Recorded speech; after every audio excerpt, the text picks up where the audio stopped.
Hi, my name is Brittany with Ron Keller & Associates, and this is video 2 of our temperament series, where we're going to discuss the difference between temperament and personality. You may have taken one, or maybe a lot more than one, of personality tests before, and some of the more popular ones group you into 4 or 5 or even 16 personality types. But we believe that you are far more unique than can be grouped into a large segment of the population. That's why we use the Arno temperament profile test. There are literally thousands of temperament combinations that help pinpoint your unique, individual, personal temperament. Temperament digs down beneath your behavior to the why behind your behavior. The why behind what you do lies in your temperament needs, and that's what we're going to talk about today. One of the major things your temperament profile reveals about you is your internal, non-negotiable, not going away needs. The ways you get your needs met are huge drivers in what your personality is like. We can all have different personalities at home or at work with different groups of friends, all because we're trying to get different needs met in different scenarios. So what does it look like if your temperament needs are not being met? Well, it causes an internal uneasiness, and it can drive you to try to get your needs met in unhealthy ways. And that can lead to anxiety, depression, insecurity, worry, fear, and a host of other things many of us deal with on a daily basis. What does a person's life look like when their temperament needs are being met? Well, they're peaceful, they're focused. They're the kind of people that you want to be around because they inspire you to greater things. So let's talk about the 3 main areas of temperament needs.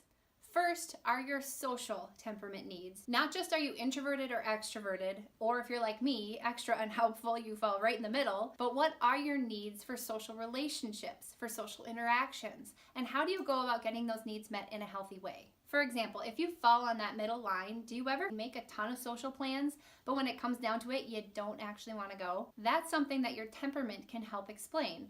Why you make the plans and why you don't want to go and why those things seem to be at odds, so that you can understand what your needs actually are and find healthy ways to go about getting those needs met.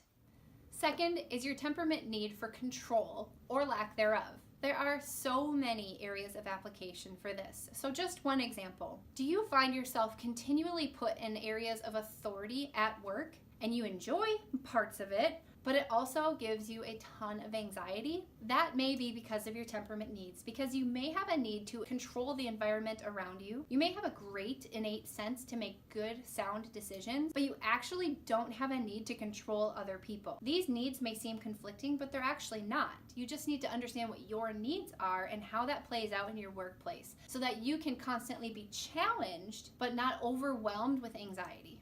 The third area is the temperament need for affection and affirmation.